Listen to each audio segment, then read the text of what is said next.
संसार के संघर्षों से या संसार के सांसारिक जीव यदि पीड़ित होते हैं, संसार के उलझनों से जब मानव पीड़ित होता है, संसार के द्वंद्वों और परेशानियों से जब मानव समाज पीड़ित होता है, तो किसी आदर्श चरित्रवान संत की छाया को वह ढूंढता है कि संतों के शरण में जाकर के हम संसार की पीड़ा को थोड़ी देर के लिए भूल जाएंगे। यह सोचता है कि एक आदर्श चरित्र संपन्न, त्याग वैराग्य संपन्न संतों की छाया में जब हम जाएंगे तो हमारे मन की पीड़ा कुछ कम होगी, हमारे मन का द्वंद्व कुछ कम होगा, हमारे मन के उलझन कुछ कम होंगे। लेकिन यदि संत सधे हुए संत की कामना लेकर संसार के तापों से तप कर हम बचने के लिए संतों के पास जाएं और संतों के पास पहुंचने पर भी कहीं राग द्वेष ईर्ष्या कलह और कल्पना की आग की बारिश हो, तो भला बताइए कि मानव समाज बचने के लिए कहां जाएगा? क्या उपाय है इसको बचने का? संत का जीवन राग और द्वेष से मुक्त होना चाहिए, संत का जीवन विवादों से मुक्त होना चाहिए। एक सांसारिक व्यक्ति में और एक संत में अंतर यही है कि संत का जीवन स्वयं में अनुशासित जीवन होता है, संत का जीवन स्वयं में सधा हुआ जीवन होता है, संत का जीवन स्वयं में शीतल जीवन होता है, संत का जीवन स्वयं में पवित्र जीवन होता है। और इसी संत के शांति को देख करके दुनिया वाले शांति की तलाश करता है। कहीं संत को ही कोई व्यक्ति जलते हुए देखे, झगड़ते हुए देखे, लड़ते हुए देखे, द्वंद्व में फंसे हुए देखे, सांसारिकता के चक्रव्यूह में फंसे हुए देखे, तो फिर दुनिया वाले क्या प्रेरणा लेंगे भाई? भगवान श्री कृष्ण ने इसी को कहा है कि समाज का जो नेतृत्व करने वाले लोग हैं, चाहे वह साधु समाज के नेता हो, नेतृत्व करने का मतलब केवल नेता ही नहीं होता है। नेतृत्व करने वाले का मतलब होता है कि समाज में एक आदर्श बन करके जो व्यक्ति जीता है, चाहे वह राजनेता हो, चाहे वह धर्म नेता हो, चाहे कोई और वरिष्ठ व्यक्ति हो, चाहे वह अफसर हो कि पदाधिकारी हो, चाहे वह सरपंच हो कि मुखिया हो कि कलेक्टर हो कि आईजी हो कि डीआईजी हो कि मिनिस्टर हो कि प्राइम मिनिस्टर हो, कोई भी व्यक्ति समाज में एक आदर्श के रूप में जिसका व्यक्तित्व लिया जाता है, ऐसे व्यक्ति को सोच सोच करके, फूंक फूंक करके कदम बढ़ाना चाहिए। भगवान कृष्ण ने कहा क्यों? अर्जुन ने कहा क्यों? भगवान कृष्ण ने कहा ऐसा इसलिए कि यद्दाचरति श्रेष्ठ तद्देवी तरो जनः स यत् परमानं कुरुते लोकः तदनुवर्तते। कि समाज के श्रेष्ठ कहलाने वाले व्यक्ति को इसलिए शोध शोध करके व्यवहार करना चाहिए क्योंकि यद आचरति श्रेष्ठ तद्देवी तरो जनः, जैसा जैसा आचरण समाज के श्रेष्ठ कहलाने वाले व्यक्ति करते हैं, तदंतर ठीक उसी प्रकार से यद्दाचरते श्रेष्ठ तद्देवेतरो जनः सह यत् परमानं कुरुते, उसी का प्रमाण देख करके, उसी का उदाहरण देख करके उसके पीछे आने वाली जो पीढ़ी होती है उसका अनुकरण किया करते, उसके पीछे पीछे चला करते। बाप को देख करके बेटा वैसा चाल चलता है। नहीं तो आप सोचिए कि एक बच्चे के जीवन में जो गलत मानसिकता आती कहां आती है? आपके बच्चे यदि गाली बकते हैं तो वो अनुकरण कहां से किया है? क्या उसके विद्यालय में गाली पढ़ाई जाती है? एक बच्चे को गाली किसी कोर्स में पढ़ाई जाती है क्या? ट्यूशन में, विद्यालय में? उसके किसी हिंदी गणित के तरह कोई उसका अलग से कोई पुस्तक होता है क्या गाली का? बच्चा सीखता कहां से? अनुकरण आप ही का किया है ना।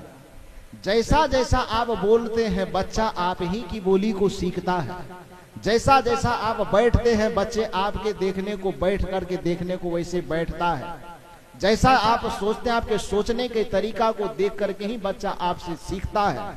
यही कारण है कि महान समाज शास्त्री अरस्तु ने कहा था कि मनुष्य एक सामाजिक प्राणी है। समाज के उतार चढ़ाव को, समाज के अच्छे बुरे व्यवहार को देख करके ही मानव के बीच में जो नई पीढ़ी के मानव आते हैं वह उसको देख करके ही सोचना, बोलना, चलना, करना सब सीख जाता है। मैंने देखा है एक जगह पर एक दो चार लोग बैठे हुए थे आपस में, तो सिगरेट पी रहा था।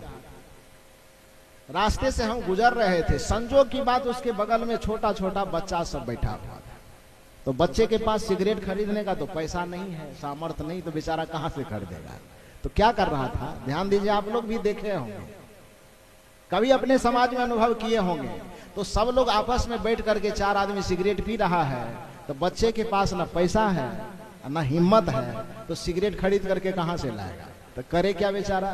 तो सौंठी होता है ना पटुआ वाला, क्या बोलते हैं आप लोग, संठीन बोलते हैं। तो वही बच्चा सब क्या किया, अपने हाथ से तोड़ करके लाया, इतना जितना बड़ा सिगरेट होता उतना बड़ा तोड़ तोड़ करके बनाया। अब बच्चे आग भी नहीं लगाया, धुआं भी नहीं निकल रहा है, लेकिन उसको पीने का मुंह में लगा करके नकल कर रहा था। अब उसको देख करके जो चारों आदमी सिगरेट पी रहा था, बच्चे को देख करके हंस रहा था, मतलब खुशी मना रहा था, अच्छा लग रहा होगा उसको। तो मैंने कहा कि आप हंस क्यों रहे हैं? उस व्यक्ति ने कहा कि देखिए, जैसे हम सिगरेट पी रहे हैं तो मुझको देख करके ये भी सिगरेट पीने का नकल कर रहा है। मैंने कहा कि बच्चे के जिस करतूत को देख करके अभी आपको हंसी आ रही ना, मजाक सूझ रहा है ना, तो अभी तो छोटा है, पास में पैसा भी नहीं है, तो सामर्थ्य की कमी है, और दूसरा उम्र से छोटा है तो हिम्मत की कमी है। एक हिम्मत की कमी के वजह से और पैसे की कमी के वजह से अभी सिगरेट के नकली सिगरेट मुंह में लगा रहा है। लेकिन जिस दिन आपका शरीर थोड़ा अवस्था से गिरेगा, जिस दिन इसकी अवस्था थोड़ी बड़ी होगी, मुट्ठी में कुछ पूंजी आएगी, तो फिर न तो आपकी ये परवाह करेगा, न आपका डर करेगा। अभी तो नकली सिगरेट को ये धोंक रहा है, आगे चल करके 14-15 वर्ष का होते होते ये आपको देख करके असली सिगरेट धोंकना सीख जाएगा। और आप समझिए कि आप इसका बाप हो, भाई हो, चाचा हो, आप इसके जीवन को नरक में झोंकने की ट्रेनिंग दे रहे हैं। इसलिए शर्म से झुक जाइए, इसको हंसने और मुस्कुराने का विषय मत बनाइए। आपका सर शर्म से झुक जाना चाहिए कि आपका बच्चा आपके सिगरेट पीने का नकल कर रहा है। आपका शर्म सर से झुक जाना चाहिए कि आपका बच्चा आपके दारू पीने का नकल कर रहा है। आपका शर्म सर से झुक जाना चाहिए कि आप गाली देते हैं तो आपके गाली देने का नकल आपका बच्चा करता है। एक कहानी में बताया करता हूं, गोड्डा जिला में आज से 10 साल पहले मेरा कार्यक्रम चल रहा था। मैं 3-4 साल लगातार वहां कार्यक्रम में जब जाता था, अगल बगल कहीं भी कार्यक्रम होता था, एक घर में हमको ठहराया जाता था, क्योंकि उस घर में सब सुविधा थी। तो दूर में भी कार्यक्रम कहीं हो तो लोग ठहराने की व्यवस्था वही कर देते थे, उसी घर में।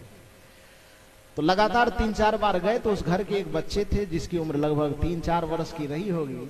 तो मुझसे थोड़ा लगाव हो गया, क्योंकि आदमी भी लगाव थोड़ा अपना तरीका में खोजता है, हम उम्र में खोजता है।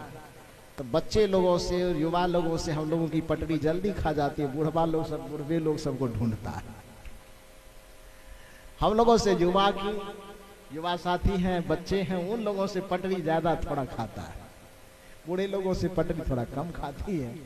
तो वह बच्चा आता था बराबर, जब भी हम जाएं तो स्कूल में भी उसके माता पिता छुट्टी दिलवा दे, बस 2 दिन रहे 3 दिन रहे तो पास में बैठ के कुछ कथा सुनावे, कुछ कहानी सुनावे, कुछ चुटकुला सुनावे, तो बच्चे को बड़ा अच्छा लगता था। तो स्कूल जाना छोड़ दे, नहीं जाता था। अब माता पिता भी तंग नहीं करते थे, क्योंकि स्कूल में जितना पढ़ाई होगी उससे ज्यादा तो मेरे पास ऐसे ही पढ़ लेता था। तो लगा हो गया, 3 बरस तक लगातार गया तो ऐसा कुछ नहीं झलका। लेकिन हो सकता है कि उस परिवार में जो सदस्य रहे होंगे अगल बगल के, उन लोगों के जुबान पर एक गाली चढ़ी हुई होगी, क्योंकि कुछ लोगों की मनोवृत्ति ऐसी होती है कि प्रत्येक शब्द के आगे पीछे जब तक वो गाली नहीं बोलेगा ना, तो उसका वाक्य पूरा नहीं होगा। शब्द के आगे भी गाली और संपन्न होने के बाद भी पूर्ण विराम में गाली, तब जाकर के वाक्य पूरा होगा। आप लोग में कोई देते हैं कि नहीं देते? हालांकि देने वाले को पता नहीं चलता कि हम गाली बोल रहे हैं, लेकिन उसकी भाषा ऐसी बन जाती है कि वो मुंह से अचानक गाली बोल देता है, फिर कोई शब्द शुरू करता है। आप लोग लगता है कोई देते होंगे इसलिए सब मुस्कुरा रहे हैं, देते हैं क्या इसमें से? तो वहां पर ऐसा कोई होगा व्यक्ति परिवार में, अगल में बगल में, वो बच्चे के जुबान पे भी शायद वो गाली उसको देख करके चढ़ गया होगा। तो जब 4था साल हम गए यहाँ से कार्यक्रम में, तो संजोग से वह बच्चा थोड़ा बड़ा हो गया तो पढ़ने के लिए चला गया। और जब वहां से कोचिंग से लौट करके वो आया विद्यालय से, तो उसकी माँ बोली कि देखो आज तुम्हारे गुरुजी आए हैं। तो बच्चा बहुत खुश हुआ, ठीक है गुरुजी से भेंट करेंगे। लेकिन विद्यालय से आया था, सुबह गया, शाम में लौट के आया, तो भूख बड़ी जोर से लगी थी। तो माँ से वह बच्चा कहा कि देखो गुरुजी से भेंट बाद में करेंगे, बड़ी जोर भूख लगी है, पहले हमको कुछ खाना दे दो। संजोग ऐसा था कि रोटी सब्जी या चावल जो भी बना होगा वो तो था, लेकिन सब्जी कुछ घट गया था। तो माँ यह सोच रही थी कि गुरुजी से भेंट करने के बहाने 2-4-5 मिनट ये चले जाए, तब तक मैं कुछ इधर परवल आलू कुछ भी भूंज भांज करके रख दूं तो इसको खिला दूं। तो माँ अवसर खोज रही थी कि बच्चा किसी तरह चला जाए 5 मिनट के खाते। तो कहे देखो बेटा गुरुजी आए हैं, लो भूल लो, गुरुजी से जाकर के भेंट करो। बच्चा कहे अच्छा जाऊंगा तो जरूर, लेकिन पहले कुछ खाना दे दो, बड़ी जोर भूख लगी है। तो बच्चा खाना मांगे और माँ जिद करेगी नहीं थोड़ा देर जाके भेंट कर लो। तो जिद किया तो बच्चा को लगा तो हमसे था, लेकिन भूख थी तो कहे थोड़ा खा लो तब जाओ। लेकिन माँ ने जब 3-4 बार जिद किया तो बच्चा हाथ में फूल लिया और मुझसे भेंट करने के लिए दूसरी मंजिल पे चढ़ गया। वहां गया, हम क्या जाने कि कोई मुझसे भेंट करने आ रहा है। संजोग ऐसा कहो कि उसी समय हम जग करके, दोपहर का समय था, सोए हुए थे, जग करके गए कुल्ला वगैरह करने के लिए बाथरूम।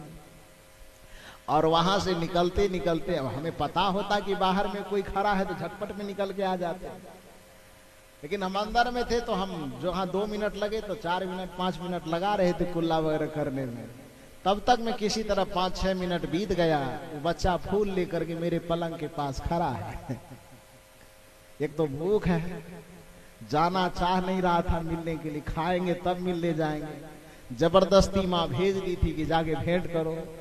वहां खड़ा है, हम भी वहां से गायब हैं कुल्ला वगैरह करने में। जब उधर से हम लौट करके बाहर निकलने के बाद संजोग से तब तक में उसकी माँ भी ऊपर छत पे चढ़ गई। अब माँ कहती बेटा गुरुजी से भेंट करने में इतना देर लगा दिया। बच्चे की भिरकुटी तन गई गुस्सा से, और उसने कहा मैं पहले कह रहा था कि पहले मुझे खाना दो तब मैं गुरुजी से भेंट करने जाऊंगा। एक तो मैं आ नहीं रहा था, जबरदस्ती फूल लेकर के मुझे छत पर भेज दिया गुरुजी से भेंट करो। यहाँ मैं 5 मिनट से फूल लेकर के खड़ा हूं और पता नहीं साला गुरुजी कहाँ चले गए।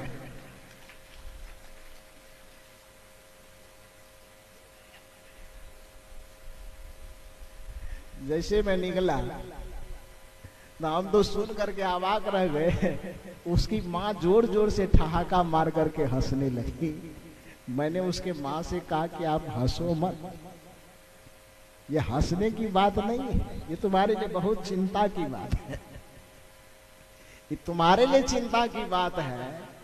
ये आज ये छोटा बच्चा है, हालांकि उस बच्चे को पता नहीं कि हम गाली दे रहे हैं, उसको पता नहीं, किसी से सुना होगा, सुनते सुनते उसके भाषा में वो बात प्रवेश कर गई होगी, घुस गया होगा उसमें। तो बच्चे को पता नहीं कि हम गाली दे रहे हैं। माँ एकदम ठहाका मार रही है कि आज से आपका नाम बदल गया। मैंने कहा क्या हुआ?